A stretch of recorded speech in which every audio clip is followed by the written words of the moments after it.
আপোনাৰ এগৰাকী অন্যতম প্ৰিয় কণ্ঠশিল্পী হৈছে পাপন অংগৰাগ মহন্ত ৭৫ ঘণ্টা পূৰ্বে গোৱাত পাপন অংগৰাগ মহন্তৰ এক বিশেষ অনুষ্ঠানে বহু দশক পিছুৱাই আনি খগেন মহন্ত আৰু অৰ্চনা মহন্তৰ জুতিলৈ বহুতক মনত পেলাই দিলে কিয় এই কথা আসাম টকছে কৈছে চাওক এই বিশেষ প্ৰতিবেদন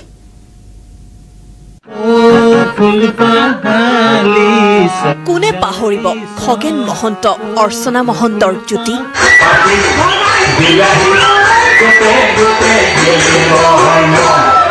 তেতিয়াৰ দিনত এতিয়াৰ ভাষাত এয়া যেন প্ৰকৃত অসমীয়া গিৰি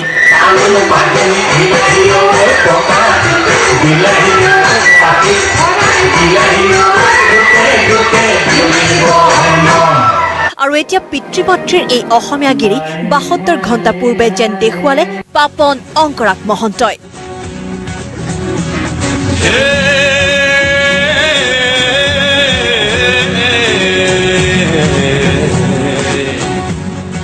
চাওক গোৱাৰ বিশাল মঞ্চত পাপনৰ কি অসমীয়া গিৰি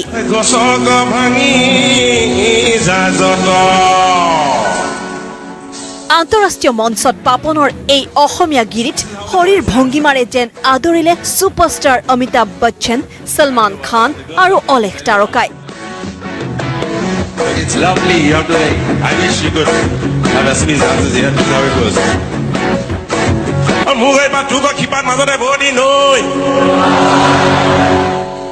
চৰাই হোৱা হলে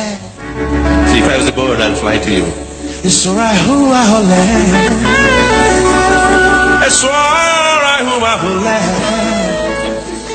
পাপনে গালে আৰু গোৱালে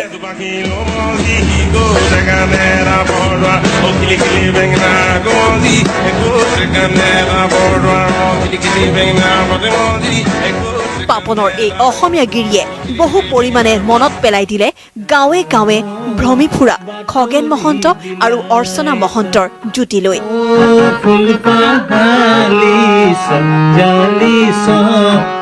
থেংক ইউ পাপন তোমাৰ অসমীয়া গিৰিক অসমবাসীৰ স্বাগতম